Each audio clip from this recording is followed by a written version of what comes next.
Hi, everyone, and welcome to One Question, Real Answer. We are so excited to kick off our inaugural episode today. My name is Stefanie Richter. I am the Business Development Manager at sa.global, and I am so thrilled to be joined by two colleagues and friends, Jen Holman, who is the Solution Architect at sa.global, and Quintin Hunkin, who is a Solution Engineer at Microsoft. The goal of this series is super simple. We want to cut through the noise and give you real, straightforward answers grounded in what we're seeing in the market and what's happening across the industry and what's actually coming from Microsoft. No fluff, just clarity. And if anything we share today resonates or sparks a question, please feel free to reach out to me directly. I'd be more than happy to continue that conversation and explore how we might be able to support your organization. So with that, Quintin, our first question of the day is, what is the biggest misconception service-centric organizations have about modernizing with Microsoft? Yeah, great question, Stefanie. From the Microsoft side, we almost never see modernization fail because an app is wrong. It fails because the operating model didn't change with it.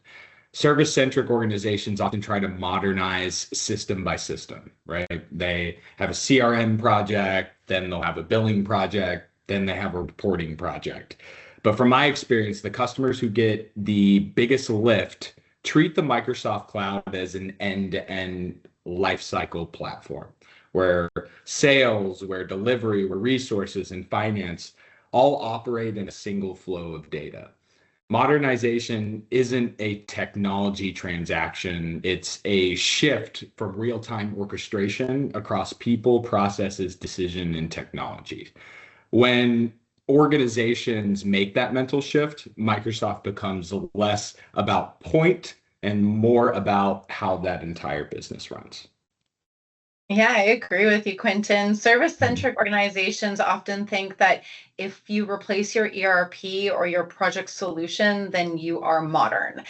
But if your project managers are still working in spreadsheets, then your resource managers are not going to trust the system. Leadership then does not have the real-time visibility. And then ultimately, all you've done is digitize your old systems. So I think what Microsoft does really, really well is that it connects the data, the people, the processes across the entire life cycle of a service-centric organization, which then enables better utilization, predictable margins, and confident decision-making. Yeah, and that's the exact kind of clarity that we're aiming for with this series, right? Real perspective based on what's actually happening in the market and inside the Microsoft ecosystem. So if today's conversation sparked a question or you'd like to dig a little deeper, please feel free to reach out to me directly, Stefanie Richter at sa.global, and I would be happy to chat with you about how we might be able to support your organization. Thanks for watching, and we'll see you in the next episode.